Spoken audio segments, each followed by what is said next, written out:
Want to welcome you guys tonight. Like Paul said, we are jumping back into our normal routine next week, so we'll be back in our groups. Joey's starting his class back up in the cafe. But first, especially with this Sunday being Connection Sunday, we wanted to talk a little bit about community. If you've been around Clear Creek for really any length of time, I'm sure you have heard us talk a little bit about small groups. I know if you've been around me for any length of time, especially considering I'm the minister in charge of small groups and I'm paid to talk about them, you've heard me talk some about small groups. But what you may not have heard us say much of, and we should probably say it more, which may sound strange coming from me especially, is that we don't necessarily want to get our people into small groups just to be in small groups. Really, the end goal for us is to have each and every person in our church family be in community. Community is a really special thing. Community really is the only place where discipleship can happen, where those discipling relationships can begin and be fostered and grow and really flourish. Now, the reason we talk about small groups all the time is because that's really the greatest tool that we have to get people into community. And so we want to use it in every way that we can. We want to use it for our men, for our women, for our families, even for our high schoolers, our middle schoolers, and even down to our elementary kids. We want to use that tool. But the end game is for each one of us to be in community. And you know, there are so many different facets and parts of community. And so tonight, that's really what we wanted to take a look at. We wanted you guys to be able to see and hear some different ideas of people who represented different pieces and parts of community. And so to kind of start us off tonight, I asked Clint Fear and Derek Lusk to talk a little bit about what they've been doing for the past 5 months, which has been really to instill the importance of community into some of our newer members. And so Derek, what have you guys been doing? Yeah, late last year, Evan approached me about an idea that he was working on, and we started bouncing this idea around of something we called new member small group. And the idea was, you know, we got people in here a lot of weeks every Sunday coming through Starting Point, new members here coming through that want to be a part of the Clear Creek family. And a good number of those folks already have a small group when they get into Starting Point, or shortly thereafter in Starting Point, they find a group they want to be a part of. But there are folks that come through there who, for a variety of reasons, haven't found that group to get plugged into yet. Maybe they hadn't been invited to one, or they just haven't found the folks that they want to get into community with. So Evan approached me with this idea that could we find some of those families that have recently come out of Starting Point, or that would be coming out of Starting Point, and start a group with them, make them their own group. And so we bounced around what that would look like. And you know, for those of you who do small group, you know, for me anyway, the hard thing about small group is it's not the community, it's not the spiritual aspect of what you do, it's the logistics and the mechanics of small group. When do you meet? How often do you meet? Where do you meet? If you're in our demographic and you got kids, what do you do with the kids? Do they hang out with you? Do you get a babysitter? Do they play in the backyard? You know, and so how do you find a time where everybody can be there and you can be committed and invested in it? And so when you think about folks coming out of Starting Point who may not have a relationship with one another, would they be willing to invest in those things and make that commitment and those sacrifices? So what we decided to do was take all the logistics and the mechanics out of it and say, these families are going to be here on Sunday mornings anyway. Let's, after our worship time, have small group here on Sunday morning and spend a few months together creating relationships, building on that community, looking at God's Word, praying for one another, sharing together, so that then, and we've been doing that since February, and now this weekend on Connection Sunday, this group is going to launch out and start doing things outside these walls, start being a small group that we try to achieve this community that you're talking about with. And that's what Clint is doing. Clint's one of the 4 families that's been a part of that with that me and Amy have helped lead, and Clint's gonna take and lead that here moving forward. So that's what we've been working on with that. So we found that there's only so much community you can build 1 hour a week in a classroom on Sunday morning. And so, even with the logistical challenges that you guys are going to face, Clint, how do you see your community growing once you guys kind of launch out here next week?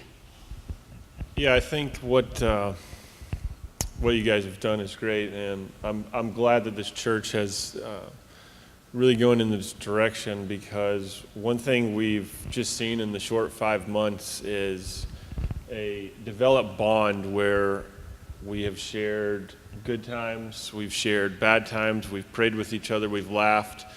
And so when Connection Sunday happens this Sunday, I think it's going to be pretty exciting to see where this group goes, because there's going to be commitment, and like you said, there's some challenges, but I think it's this community, because this is a big church and it's oftentimes hard to get plugged in, and this has been a great way for my wife and I to feel like we're more of a part of the community in these walls. And now that we can have somebody to share our faith with, share some hard times, and really build you up throughout the week. So I'm excited to see where this goes. Awesome. And just kind of to close out, you guys have been part of groups at different places, different churches. As leaders, as group members, what is so important about community? Why is it so important to be in community with other people? I would say community is most important for bad times. Community, just like anything, is pretty easy when things are going good, when life's going well and the job's what you wanted, and your marriage is great, and your kids are acting right. It's all pretty easy then. Community, when you need community, is when some of those things start falling apart, when Satan starts chipping away at those things. And that's why I would say that I'm glad I have a community here at Clear Creek, where I know when things get bad, or if I need somebody in the middle of the night, there's people I can call. And the community that's been created at Clear Creek that I'm a part of is I can rely on that when things are bad.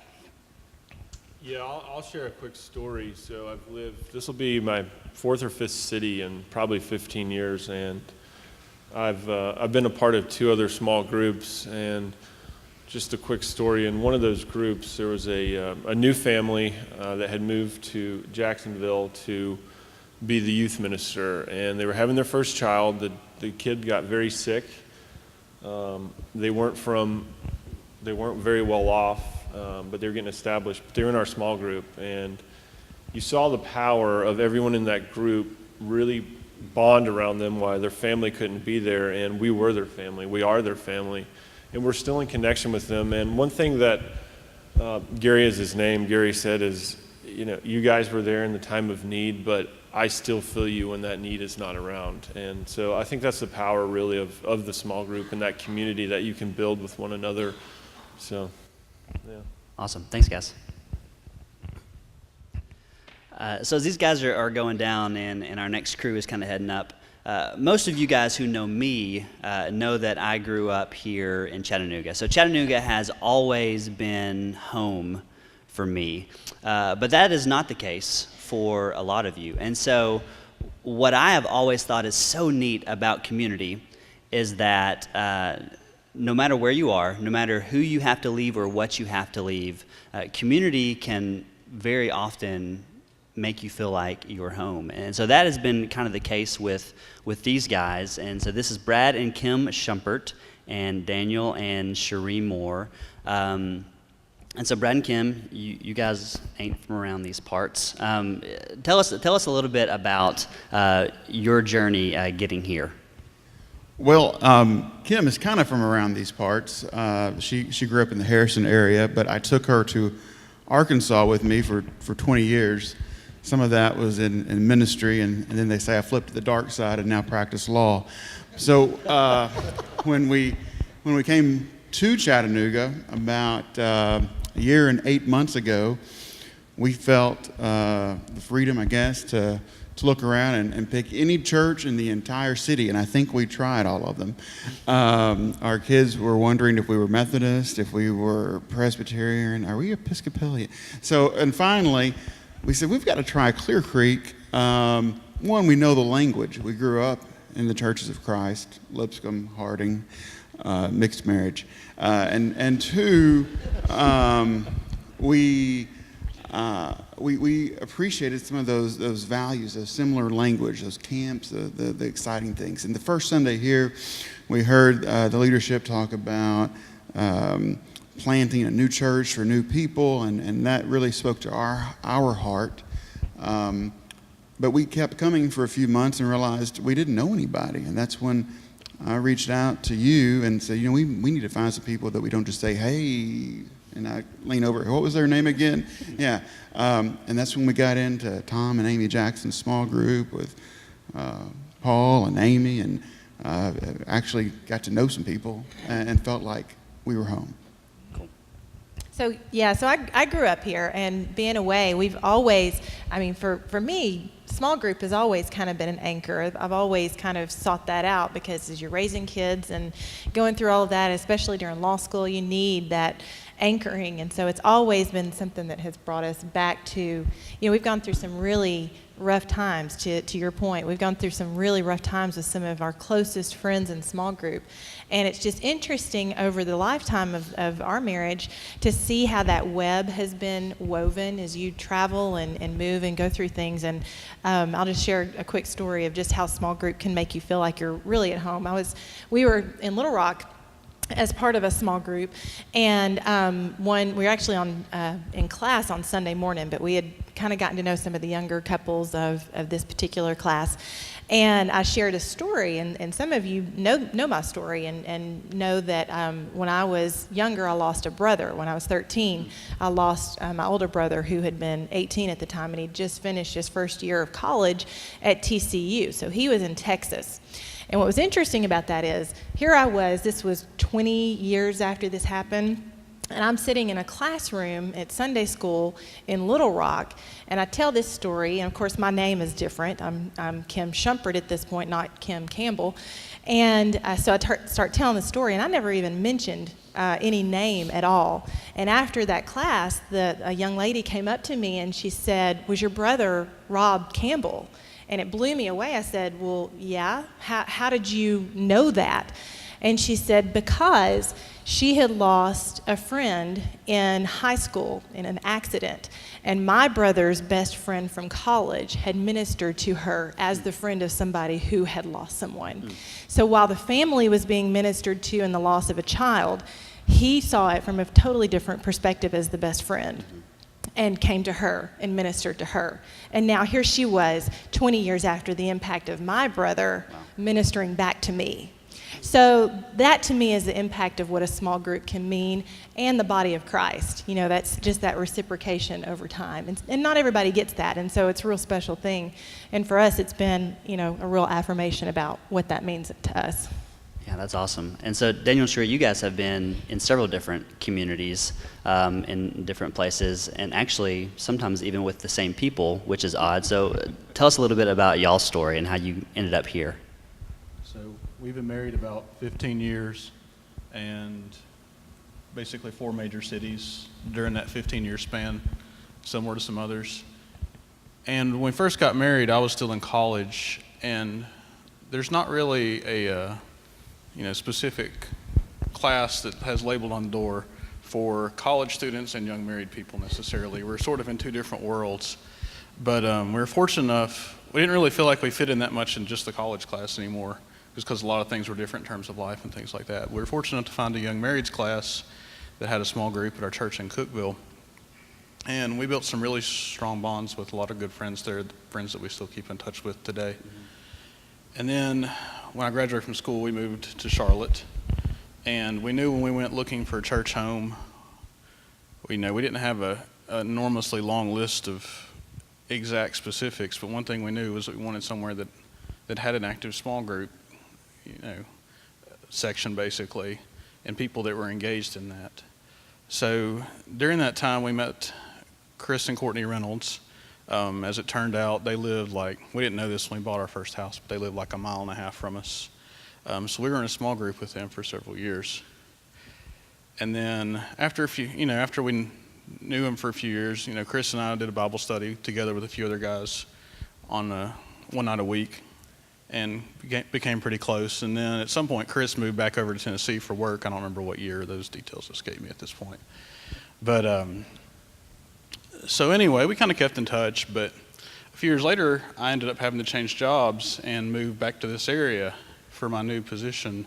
And I was going to be working down in Alabama, about an hour away. And because of the company I work for, they don't always give you a lot of notice about when major things are going to happen. Like, when they call Monday and are like, when they call Friday afternoon and like, all right, you've been waiting for 6 months for them to say, this is your first day. So they call Friday and say, all right, can you be here Monday? I could. I'm 7 hours away, don't know where I'm going to stay, don't have an apartment, etc. And we've been kind of just keeping Chris and Courtney updated because we knew we could be coming back to the area. And they're like, why don't you just come stay here until you figure out where you're going to land? I'm like, okay, this is not part of the normal small group routine, but the group's about to get smaller. So I moved into their spare bedroom. This is 2 kids ago for them. And Cherie stayed behind in Charlotte and worked and kept working her job there until we sold that house. But during that time, I ended up getting restationed. So then we moved down to Alabama and became part of a small group there, our church that was in, Huntsville at Mayfair, and had some really strong bonds there as well. And then a few years later, we ended up moving back to Tennessee to stay this time. And we kind of discussed looking around at different churches for different opportunities, where we felt like we belonged and things like that. But there are, several things that drew us to Clear Creek, one of them which was obviously having small groups at all. And others, the fact that we have some great friends that we already have a long-standing relationship with. So to me, when I go to their house, it really does feel like home. And it was for a little while, But we've had a lot of experiences that I can't talk about up here without boo-hooing through, that we've been through with our small group, essentially. I'm going to let Cherie talk and discuss all the very important things that I no doubt left out. But. So I guess the main reason we came here, like he said, was really the Reynolds and just the fact that we already had, we had experienced life with them, and really they've kind of watched us grow up in our marriage. We were 24 when we first met them, and way before we had kids, and we've seen all of their kids grow up. Their firstborn was just a couple months old when we joined their first small group. And we have always, for various reasons, either jobs or whatever, we haven't lived close to our family. So they've kind of become our surrogate family. They're there when, they helped us out when Dean was, had to transfer here without me, and I was stuck in Charlotte still. And we've been through some hard times I miscarried a few years ago, and they were just there, and they were the family that could pick us up and hold us when we needed those people. And if we hadn't had them, coming to a new city and having to have moved several times for jobs, just having people that have your back, you can call them in the middle of the night, or for whatever reason, they're going to come. They'll come get your kids. They'll do whatever they need to do. And we just have a lot of longevity with them. And so just our whole married life, small groups have been really, really important to us. Awesome. And all you guys kind of touched on this, and so whoever wants to answer it is fine. But, what role ultimately do you feel like those groups played in you really getting plugged in here and finally saying, okay, now I'm home? For you, but I know that we've had conversation at our home a lot about how that's the thing that we have grieved the most as we have made transitions. It's been the thing that's made transition the hardest, to not have that. And so I come at it from a missing it standpoint, and it's I don't know, we talk about kind of, it feels just like a big hug. And, you know, people, you don't realize how much you truly need people, especially, and how much harder it is these days to make that happen. So we appreciate a church that commits resources to that, because it doesn't just happen on its own. There's some orchestration that goes into it. And it's just so important to have some intentionality about it, because we become more and more isolationist all the time, and that's a real danger, I think. And so I really appreciate the fact that there's a commitment here. Yeah, and it was after we attended the small group that we said we're ready to place membership. Yeah. This we've found home. Yeah, cool. I would say too, just for us, small groups aren't just about Sunday night. Our lives are intermeshed. It's a community. It's not just about, we do stuff outside of church. It is not just, we see each other. We all live on Signal Mountain, so it's a small community anyways, but, so we see each other in soccer fields or wherever, but we also just spend time together in each other's homes. We run into each other intentionally during the week.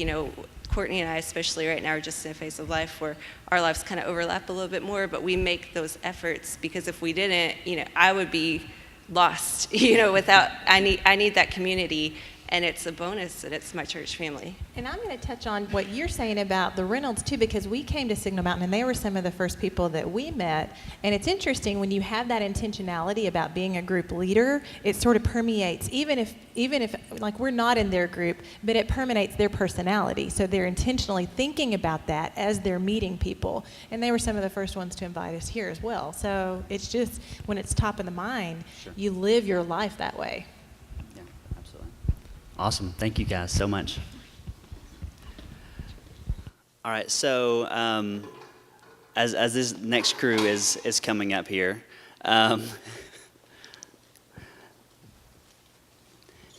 if you look around really at any healthy community, you're going to see a lot of diversity, right? You're going to see a lot of diverse personalities, diverse ideas, and a lot of times you're going to see a diverse makeup of age demographics. And so Butch and Kathy Hanna are actually about to kind of help start a new small group, but for the past few years now, you guys were a part of a small group that was pretty diverse. And so talk a little bit about the demographic makeup of your old small group. Well, we just celebrated our 46th wedding anniversary, and one thing I've learned, I'm going to acknowledge whatever she says, so I'm going to let her go first. Well, the demographic was Jake and Shelley Hendricks, and Butch and I were the leaders, and the demographic age-wise was probably early 20s to mid-30s. It was intended for us to be kind of the seasoned couple, and Jake and Shelley, of course, part of the leadership, and the group, which I just thought about this when Evan was talking about community. Typically, a young person in that demographic, single, won't just walk into church, maybe especially in a midweek. It's just an awkward kind of thing, and so this gave an opportunity for that group of people to come together with others, some of them not even members here.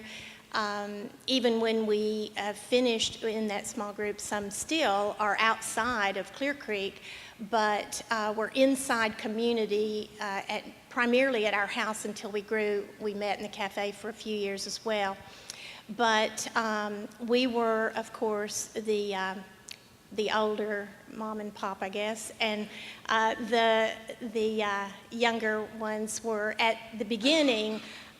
Almost all, I guess all of them except the two couples were single, young professionals. A few in college still, and working and trying to finish up their college years. So that was the demographic.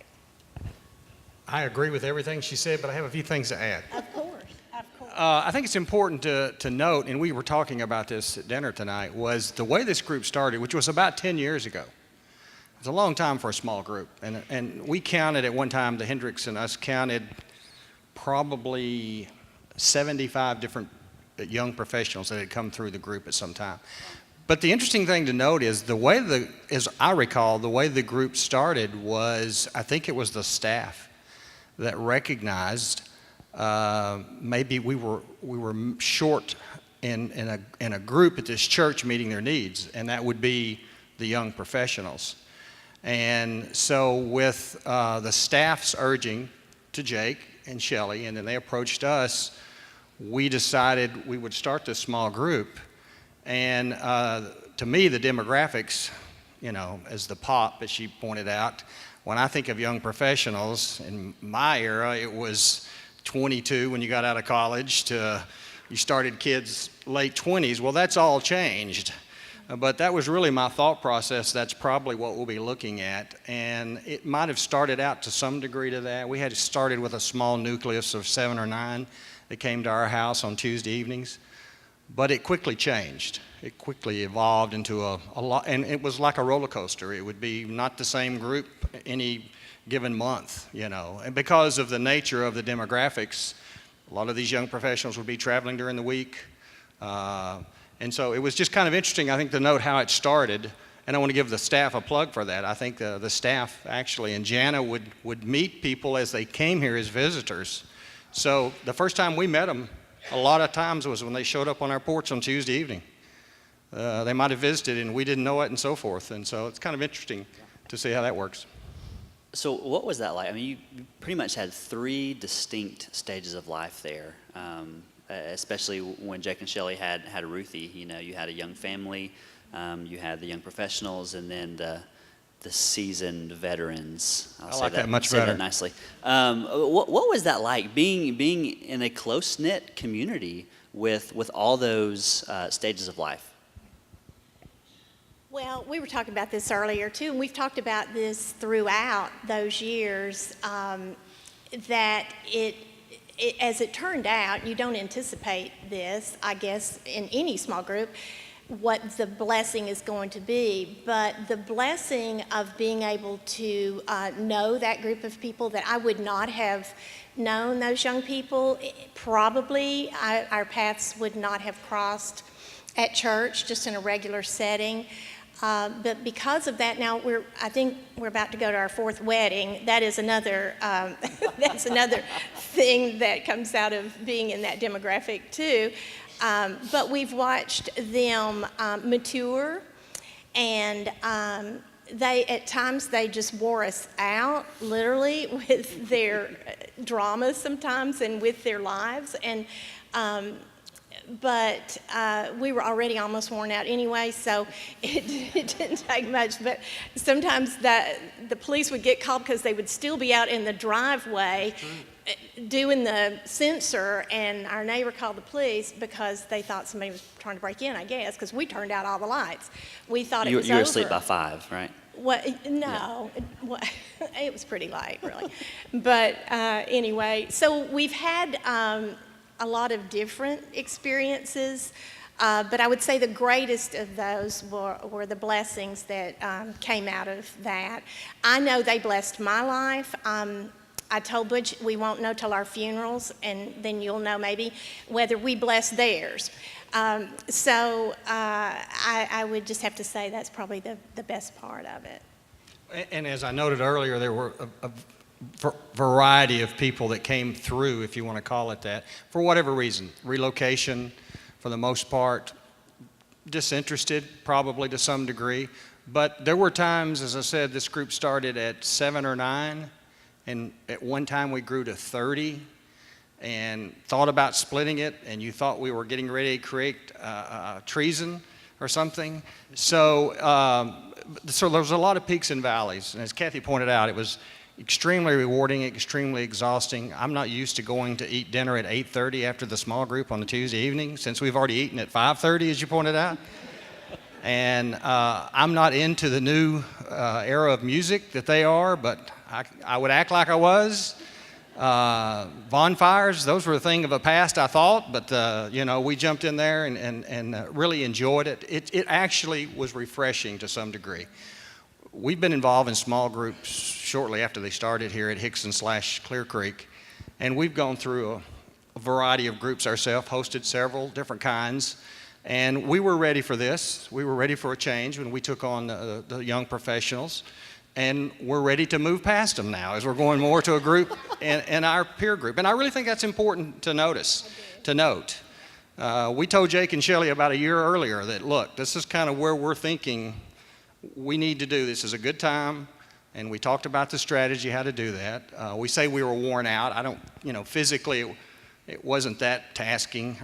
As long as they left at 8:30, I usually would say sometimes the last one out, turn the light off. But we were ready for a change, both physically and spiritually in our lives, and I think to some degree their lives. I think that's a good point about if you find yourself saying, I'm just weary of this group or weary of going to this particular community, then I would suggest that you find another community, because you can get stale, and maybe you've heard everybody's story and you don't want to hear it again, or you need to move on. And I think in our case, it's usually been just very clear that this is over and now this is beginning. So I would suggest anybody, instead of just dropping out, seek out a new community to get involved with. Did you ever see yourselves in a mentoring role before the staff approached you guys? I mean, was that something that you ever thought you could do, or? I'm going to take this one first and let her finish up. And I didn't think about this because I'd actually intentionally suppressed this out of my mind. But early on in our small group endeavors, Kathy and I had this excellent idea, we thought, to be a marriaging mentor group. Sounds good on the one hand. Even though we've been married 46 years, we still have our challenges in front of us, and it turned out to be a disaster for us and them as well. And that was our only my approach to mentoring. And interesting enough, a lot of the couples were similar in age to us. So we got out of the mentoring business and got into the peer business. And so I think I personally was ready for the mentoring. I knew when we sat down and talked about this concept, that was what my role was going to be as a pop. I tried not to be that role, Joey, but I just was it. And I wore it well, three sons, but, there were a lot of young ladies in the class that got very, very close to his daughters kind of thing. And so I knew it was mentoring, going into it. But probably as I've gotten older in my life, I didn't realize how challenging that can be from a physical standpoint. My attention span's not near as good. My tolerance is certainly not anywhere like it used to be, except with the grandkids now. And so it was a challenge at times. I think that back to that disastrous small group that we led, some things just don't work. I mean, I think that's a part of it too. Some things just don't work and you just go, okay, this didn't work, we're dissolving this group. They all either got divorced or they were, it was terrible. But I learned something through that. They needed counseling, and we are not counselors. And I think that's important to recognize in any group, is this is beyond our ability to handle. So we need to find somebody who can handle this, and we did do that. We sent them all to different people and go get help. We're not it. But I think the mentoring, sometimes it's just not structured. It just happens. And I think that is, there's so many people out here, even those of you who aren't even connected into a particular small group, that mentor without calling it that. You're just being that person to another person. And so it doesn't always have to be a structured thing, but I'm assuming that we did do some of that. I hope we did, anyway. Awesome. Any other words of wisdom you guys would like to impart? Now we're out. Awesome. That's it. It's, No, time, it's almost our bedtime. It's almost your bedtime. Awesome. Thank you guys so much. Turn the lights. So for this last crew that's coming up, I think everybody would agree that it is so amazing to watch God work. I mean, we get to go outside every day, and we see what he did in 6 days, right? We get to look at the amazing creation around us. Think about what he can do over years. And that's kind of the story that these guys are able to tell. Each of these guys have been in their own small groups and their own communities for a pretty long time, and they have got to watch God work and change their group and move through their group. And so Ken and Betty Mobley and Bart Hardison and Seth Miller, who lead a group together. But Ken and Betty, talk a little bit just about how God has moved and changed and just kind of the story of your group from beginning till now. She's being nice. Let's go back. I do very poorly with times because once you get a certain age, you kind of forget yesterday come and today's here. But we've been in a small group for, let's see, Jesse's 30, no, he's 20. Probably a good while. Seems like 30. I remember some of the people we were in a small group with originally were the Windows, and I picked them out particularly because they're not in our small group anymore. But we've built, and y'all want to use the word community.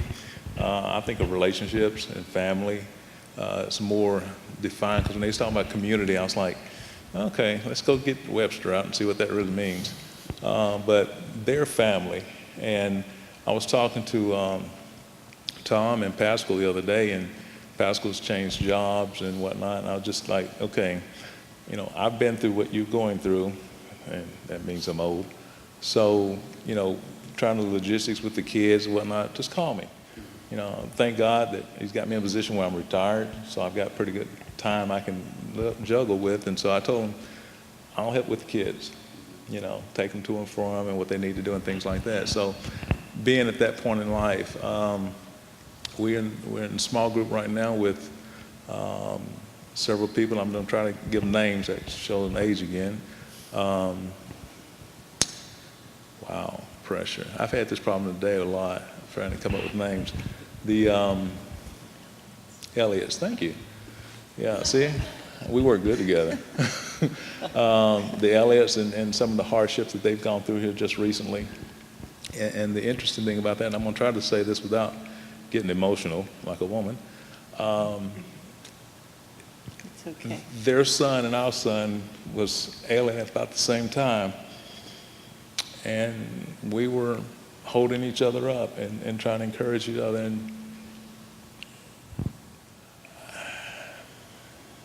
Diane was keeping in touch with us and sending out texts, and we were out on a trip. And when Ben passed away, and it was kind of a trip of a lifetime for Betty and I because we were retiring, and I don't know how Diane knew it, but I was deciding to cut it short and come back home just to be with them and help support them. And Diane sent me a text said, "Don't come home." And I was like, how in the world she even knew I was thinking about coming home? It's just that closeness, that bond that we have gotten. And she said, "Ben wouldn't want you to. He knew what this meant to you, so enjoy it for Ben, if nothing else." And so just the relationships and the family that we've developed over the years has just been tremendous. They call it small groups, and I kind of balked at that name for a long time of calling it a small group because each and every, I have my own little small group, and I never called it that, but, and I'm going to see if I can see anybody because I want to say something they may not like. I have a bond with some of the older members here. I've been around here for a long time, back when it was Hixson. And I remember Bob McGrath when he was just a young man. He was never a young man. It's probably true. Then there was Robert, and he used to work at the railroad. And I see him Sundays, and those members, Cookie, and I wouldn't call her Cookie because that's not her middle name, but Miss Cannon. There's a lot of people around here that I make a special effort and because those are my family. Those are people who grew up here with me. And I could go on and naming people, but the little type small group that we have and we meet with regularly, we have a bond and a closeness that we should have with all members, you know.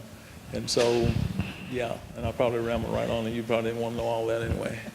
Go ahead. Well, our small group meets on Sundays after church because most of us live at least 20 miles from church. And most of them are our age group. We've had people come and go that were younger. We do have one young woman that comes from Whitwell. She's a teacher, Jennifer Smith, and her daughter. So it's a convenient time to do it.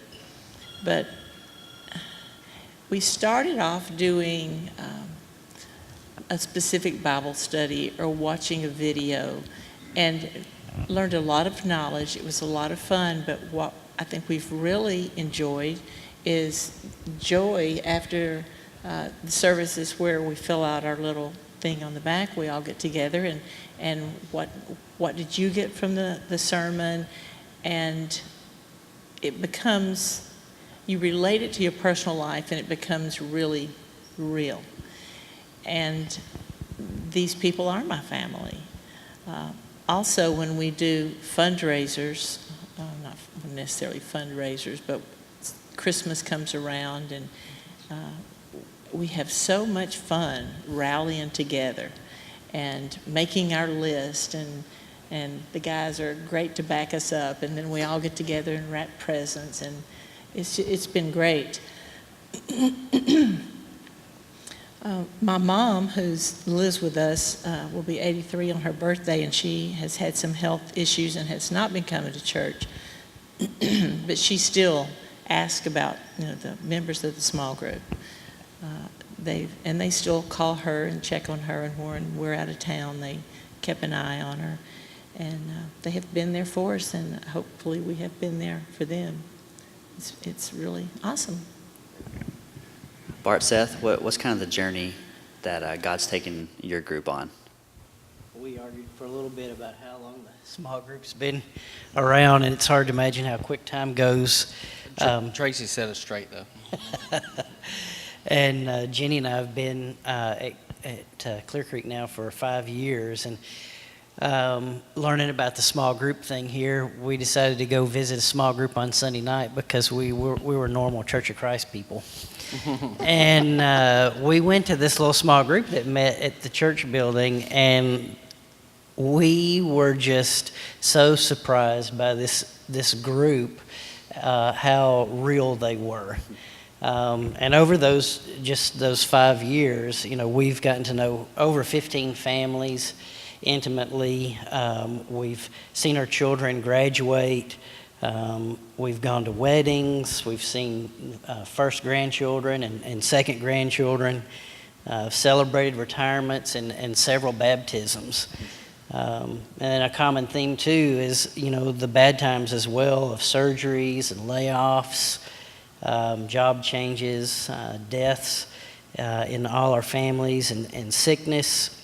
Our parents aging and how we learn to care about those things and really kind of living things together, but so many opportunities to serve as well, financially, sharing with one another, giving our time and service just in helping to care for one another through those years. But also the things too at church that we participate that are more corporate, working with inner city ministry and Thanksgiving and the things that go along with that. So, I think one of the themes, especially long time with a particular small group, is that idea of family, laughing together and crying together and just being real in life and God working through that in us. I think you had one question. What was the second question? Did you feel like God was always presenting a theme that just Yes. kept coming up through your group? Well, the first thing that came to my head was crisis, because the first couple of years we were together, and Miss Becky was with us, and Grady. It was a lot of fun. We really had a lot of fun. The Perrys were with us, my brother's family, and several others, and we just had a lot of fun together. Lots of fellowship.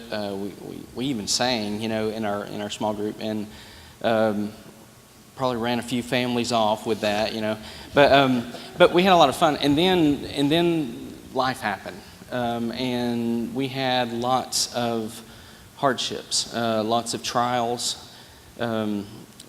James said to consider it pure joy when we face trials of many kinds. And I was telling my son this the other day. He's 19, and as you well know, he knows everything. but I was trying to explain that verse to him, and I said, I'm not to the joy part yet of the trials, but I am to the part where I can appreciate it, and because that's where growth happens. That's where we learn to persevere. That's where God's making us perfect. And we've had lots of challenges through the years. But what I would say is through those challenges, the growth that God has given us has been incredible. And I agree with Ken, family is a much better word for our group than community, because it is without question. Last October we lost Grady, and Miss Becky, you can get me later for this, but he was absolutely a rock for not only our small group but this church period, and it broke us, But I brought him up because I felt like he deserves that honor, and he was a rock, and it was challenging for us, much like Ben, and other losses. Life happens, and we're together in this. I found a verse a second ago, and I can't really think of a better verse, but it says, "Dear friends, since God so loved us, we also ought to love one another. No one has ever seen God, but if we love one another, God lives in us, and his love is made complete in us." So if we want to know God, and we want to see him, and we want to embrace him, then we're going to love one another. We're going to embrace one another. And I really can't think of a better verse to fit, small groups. This is probably not the easiest question to answer, but I'm going to ask it anyway. How different do you feel like your lives would be over this time period that you've been a part of this community had you not had this community in your life? And any one of you guys or lady can answer. I'll take the beginning of that one.